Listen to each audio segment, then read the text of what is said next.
ಕಷ್ಟಪಟ್ಟು ನಿಮ್ಮ ಮಕ್ಕಳಿಗೆ SLC PUC ವರೆಗೂ ಓದಿಸಿ ಸಾಕು. ಖಂಡಿತ ಅವ್ರ ದಾರಿ ಅವ್ರು ಕಂಡುಕೋತಾರೆ. ನನ್ನ ಶಿಕ್ಷಣ ಪೂರ್ತಿ ಸಾಲ ಮಾಡಿ ಓದಿದ್ದೀನಿ. ನಿಮ್ಗೆ ಹೇಳ್ತೀನಿ, ಈ ಯಾವ್ದು ಕಾಮಗೊಂಡನಹಳ್ಳಿ ರಾಮಕೃಷ್ಣಪ್ಪನವ್ರು ಗೊತ್ತು ನಿಮ್ಗೆ. ನಾನು ಮಾಸ್ಟರ್ ಡಿಗ್ರಿ ಓದಕ್ಕೆ ಅವರೇ ಸಾಲ ಕೊಟ್ಟಿದ್ರು ನನಗೆ. ನಾನು MSc ಮಾಡೋದಕ್ಕೆ ಸಾಲ ಕೊಟ್ರು. ನಾನು ಭಿಕ್ಷೆ ಬೇಡ್ಕೊಂಡೇ ಓದಿದ್ದೀನಿ. ಆ ಕಾರಣಕ್ಕಾಗಿ ನನಗೆ ಈ ಕಾಳಜಿ ಇದೆ. ದಯಮಾಡಿ ನೀವೇನಿದ್ದೀರಾ, ನಂದು ಒಂದು ನಿರ್ಧಾರ ಇದೆ. ನಾನು ಇಡೀ ರಾಜ್ಯದಲ್ಲಿ ಏನ್ ಮಾಡಕ್ಕಾಗುತ್ತೆ ಇಲ್ಲ ಗೊತ್ತಿಲ್ಲ. ಶಿರಾದಲ್ಲಿ ಹುಟ್ಟಿದ್ದೀನಿ, ಬೆಳೆದಿದ್ದೀನಿ. 57 ವರ್ಷ, ಇನ್ನೇನು 500 ವರ್ಷ ಬದುಕಲ್ಲ ನಾನು. ಇನ್ನು 50 ವರ್ಷನೂ ಬದುಕಲ್ಲ. ಉಳಿದಿರ್ತಕ್ಕಂಥ ಕಾಲಾವಧಿನಲ್ಲಿ ನನ್ನ ಸಂಪೂರ್ಣ ಪರಿಶ್ರಮ ಶಿರಾ ತಾಲೂಕಿಗೆ ಮೀಸಲಾಗಿರುತ್ತೆ, ಶಿರಾ ತಾಲೂಕಿನ ಜನತೆಗೆ ಮೀಸಲಾಗಿರುತ್ತೆ.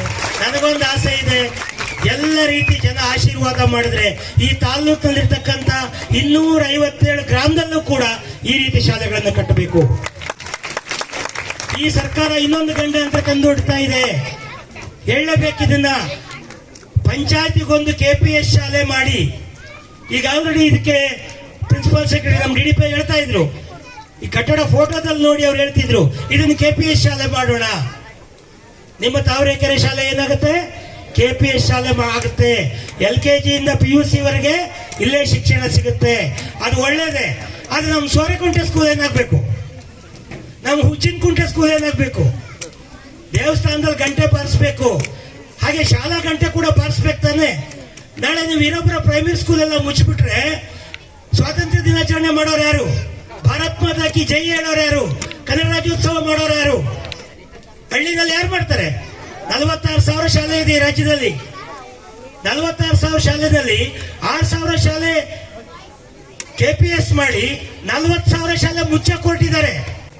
ಅವ್ರು ಖಂಡಿತ, ನಾನು ಹೇಳ್ತೀನಿ ಈ ವೇದಿಕೆ ಮುಖಾಂತರ, ಯಾರಾದ್ರೂ ಚಾಲೆಂಜಿಗೆ ಬರಲಿ, ಅವ್ರು 6,000 ಶಾಲೆನೂ ಮಾಡಲ್ಲ. ಇಲ್ಲಿವರೆಗೆ KPS ಶಾಲೆ ಕಟ್ಟೋದಕ್ಕೆ ಅನುದಾನ ತೆಗೆದಿಟ್ಟಿಲ್ಲ. ಅದಕ್ಕೆ ಬದಲಾಗಿ CSR ಫಂಡ್ ಅಲ್ಲಿ ಕೊಡ್ತೀವಿ ಅಂತ ಅವ್ರೆ. CSR ನವ್ರು ಇವ್ರಿಗೆ ಕೊಡಕ್ಕೆ ಹಣೆ ಬರೋಣ, ಅವ್ರು ಹೀಗಲ್ಲ ಇನ್ನೂ ಅವ್ರೆ. ಹಾಗಾಗಿ ರಾಜಕೀಯ ಅಧಿಕಾರ ನನಗೇನು ಬೇಕಿರ್ಲಿಲ್ಲ. ನಾನು MLAನೂ ಆಗ್ಬೇಕಾಗಿಲ್ಲ, MLCನೂ ಆಗ್ಬೇಕಾಗಿಲ್ಲ, ರಾಜಕೀಯನೇ ಬೇಕಿಲ್ಲ. ಮಾಡೋಷ್ಟು ಆಗೋಷ್ಟು ಕೆಲಸ ಇದೆ. ಆದರೆ ಇವತ್ತು ಇಲ್ಲಿ ಬಂದು ಇಂಥ ಒಂದು ಕಟ್ಟಡ ಕಟ್ಕೊಡೋದಿಕ್ಕೆ ಈ ತಾಲೂಕಿಗೆ ಹಿಂದೆ ಯಾವ ಶಾಸಕರು ಕೂಡ 6 ಸರ್ಕಾರಿ ಶಾಲೆಗಳ ಕ್ಯಾಂಪಸ್ ನಿರ್ಮಾಣ ಮಾಡಿರೋ ಉದಾಹರಣೆ ಇಲ್ಲ. ಇದು ಹೆಚ್ಚುಗಾರಿಕೆ ಅಲ್ಲ, ಪ್ರಾಕ್ಟಿಕಾಲಿಟಿ, ರಿಯಾಲಿಟಿ. ಇಂಥ ಸಂದರ್ಭ ಬಂದಾಗ ಆಲೋಚನೆ ಮಾಡಿದೆ, ಶಿರಾ ನಗರದಲ್ಲಿ 5 ಕೋಟಿ ರೂಪಾಯಿ ವೆಚ್ಚದಲ್ಲಿ ಯಾವ ಈ ತಾಲೂಕಿನ ದೊಡ್ಡ ದೊಡ್ಡ ರಾಜಕಾರಣಿಗಳು ಓದಂತ ಶಾಲೆ ಬಿದ್ದು ಹೋಗ್ತಾ ಇತ್ತು. ನಾನು ಚೆನ್ನಾಗಿರೋ ಕಟ್ಟಡಗಳು ಕೆಡವಿ ಮಾಡ್ತಾ ಇಲ್ಲ. ಅಲ್ಲಿ 5 ಕೋಟಿ ರೂಪಾಯಿ ವೆಚ್ಚದಲ್ಲಿ ಬರಗೂರಿನಲ್ಲಿ ನಾನು ಓದಿದ ಶಾಲೆ, ಅಲ್ಲಿ 2 ಕೋಟಿ ರೂಪಾಯಿ ವೆಚ್ಚದಲ್ಲಿ ಗೋಪಿಕುಂಟೆ, ನಾನು ಬೆಳೆದೂರು, ಗೋಪಿಕುಂಟೆ ಹಿರಣ್ಮೇಶ ನನ್ನ ಸಾಕಿದ್ರು. ಆ ಊರಲ್ಲಿ ಒಂದು ಶಾಲೆ 1 ಕೋಟಿ ರೂಪಾಯಿ ವೆಚ್ಚ. ಈ ಊರಲ್ಲಿ ಯಾರು ನನ್ನ ಸಾಕಿರ್ಲಿಲ್ಲ. ಆದ್ರೆ ಈ ಊರಿಗೆ ನನಗೆ ಒಂದು ಹೇಳ್ಕೊಳ್ಳಾದಂತ ಅವಿನಾಭಾವ ಸಂಬಂಧ ಇದೆ. ಅದರ ಜೊತೆಗೆ ಅವತ್ತಿನ SDMC ಕಮಿಟಿ ಏನಿತ್ತು, ಅವತ್ತಿನ ಗ್ರಾಮ ಪಂಚಾಯತ್ ಅಧ್ಯಕ್ಷರ ಸರ್ಕಾರ ಮನಸ್ಸು ಮಾಡಬೇಕು.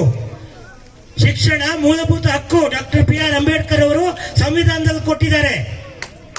ಶಿಕ್ಷಣ ಮೂಲಭೂತ ಹಕ್ಕು. ಖಂಡಿತ ನಾನು ನಿಮ್ ಜೊತೆಗೆ ಇರ್ತೇನೆ. ನೀವು ನನಗೆ ಸಹಕಾರ ಕೊಡಿ.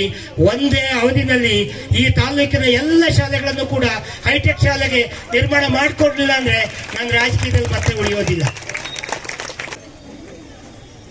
ನಾವು ಓದುವಂತ ಸಂದರ್ಭದಲ್ಲಿ ಸುಮಾರು 70 ವರ್ಷಗಳ ಹಿಂದೆ ಸದಾನಂದ ಗೌಡ್ರೆ ಯಾವ ಊರಿನಲ್ಲೂ ಯಾವ ಹಳ್ಳಿಯಲ್ಲೂ ಸರ್ಕಾರದ ಶಾಲಾ ಕಟ್ಟಡಗಳೇ ಇರಲಿಲ್ಲ.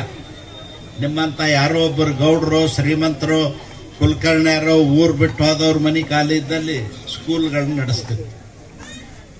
ಈಗ ಯಾರೋ ಒಬ್ರು ಸಿಟಿಗೆ ಶಿಫ್ಟ್ ಆಗ್ಯಾರ, ಬೆಂಗಳೂರು ಶಿಫ್ಟ್ ಆಗ್ಯಾರ, ಇಲ್ಲಿದ್ದವರು ತುಮಕೂರಿಗೆ ಶಿಫ್ಟ್ ಆಗ್ಯಾರ. ಅಂಥವ್ರ ಮನೆ ಖಾಲಿ ಇದ್ದದನ್ನು ಹುಡುಕಿ ಅಲ್ಲೇ ಶಾಲೆಯನ್ನ ಕಡಿಸುವಂತ ಪರಿಸ್ಥಿತಿ ಇತ್ತು.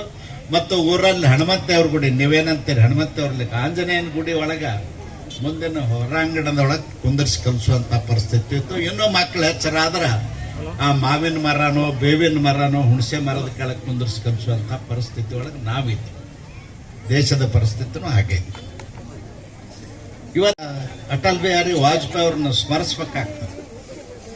ದೇಶದಲ್ಲಿ ಸಾಕ್ಷರತೆ ಪ್ರಮಾಣ ಯಾಕೆ ಕಡಿಮೆ ಆಯ್ತು ಅಂತ ಆಲೋಚನೆ ಮಾಡಿ ಅವರು ಪ್ರಧಾನಮಂತ್ರಿ ಇದ್ದಾಗ ಸರ್ವ ಶಿಕ್ಷಣ ಅಭಿಯಾನವನ್ನ ಇಡೀ ದೇಶದ ಉದ್ದಗಲಕ್ಕೂ ಕಾಶ್ಮೀರದಿಂದ ಕನ್ಯಾಕುಮಾರಿವರೆಗೂ ಪ್ರಾರಂಭ ಮಾಡಿಸಿದರ ಪರಿಣಾಮ ಶಾಲೆಗಳಲ್ಲೂ ಸರ್ಕಾರಿ ಶಾಲೆಗಳಂದ್ರೆ ಅವತ್ತೇ ನಾವು ನೋಡಿರ್ತಕ್ಕಂಥದ್ದು RCC ಕಟ್ಟಡಗಳನ್ನ ಮೊದಲ ಟೈಲ್ಸ್ ರೂಪ್ ಮಂಗಳೂರು ಹಂಚ್ ಹಾಕಿರ್ತಿದ್ರು, ಇಲ್ಲ ಸೀಟ್ ಹಾಕಿರ್ತಿದ್ರು, ಇಲ್ಲ ಯಾವುದೋ ಒಂದು ಮನೆ ಒಳಗೆ ದೊಡ್ಡ ಮನೆ ಒಳಗೆ ಖಾಲಿ ಇದ್ದ ಮನೆ ಒಳಗೆ ನಡೀತಿತ್ತು. ಅದಾದ ನಂತರ ಪ್ರತಿ ಹಳ್ಳಿಯಲ್ಲೂ ಹಟ್ಟಿಯಲ್ಲೂ ಎಲ್ಲಿ ಸರ್ಕಾರಿ ಶಾಲೆಗಳದಾವ ಅಲ್ಲಿ RCC ಬಿಲ್ಡಿಂಗ್ಗಳಾವ. ಅದಕ್ಕೆ ಕೇಂದ್ರ ಸರ್ಕಾರ ಸರ್ವ ಶಿಕ್ಷಣ ಅಭಿಯಾನದೊಳಗೆ ದುಡ್ಡು ಕೊಟ್ಟು ಅಭಿವೃದ್ಧಿ ಮಾಡಿದ್ದಲ್ದೇ ಮಧ್ಯಾಹ್ನದ ಬಿಸಿ ಊಟ ಆಗಿರ್ಬೋದು, ಪಠ್ಯಪುಸ್ತಕ ಆಗಿರ್ಬೋದು, ಸಮವಸ್ತ್ರಗಳಾಗಿರ್ಬೋದು, ಹೀಗೆ ಅನೇಕ ಸುಧಾರಣೆಗಳನ್ನು ತರ್ತಕ್ಕಂಥ ಕೆಲಸ ರಾಜ್ಯ ಮತ್ತು ಕೇಂದ್ರ ಸರ್ಕಾರ ಮಾಡಿದ್ದನ್ನು ನಾನು ನೆನಪು ಮಾಡಿಕೊಡ್ಲಿಕ್ಕೆ ಬಯಸ್ತೀನಿ. ಇದನ್ನು ಯಾಕೆ ಹೇಳಿದೆ, ಇದರ ಹಿನ್ನೆಲೆ ಏನು? ಇವತ್ತು ನಮ್ಮ ಸರ್ಕಾರ ಯಾವುದೇ ಇರಲಿ, BJPನೇ ಇರಲಿ, ಕಾಂಗ್ರೆಸ್ ಇರಲಿ, ನಮ್ಮ ಸರ್ಕಾರ SDMCಗಳನ್ನ ಮಾಡಿದೀವಿ. SDMCಗಳು ಏನದು, ಯಾತಕ್ಕೆ ಮಾಡಿದೀವಿ, ಯಾವ ಉದ್ದೇಶಕ್ಕಾಗಿ SDMC ಮಾಡಿದೀವಿ? ಆ ಊರಿನ ಶಾಲೆ ಸುಧಾರಣೆಯನ್ನು ಮಾಡೋದಕ್ಕಾಗಿ ಕಮಿಟಿ, ಅದು ಶಾಲಾ ಸುಧಾರಣೆ ಸಮಿತಿ ಹೆಸರೇ ಅದ್ರ.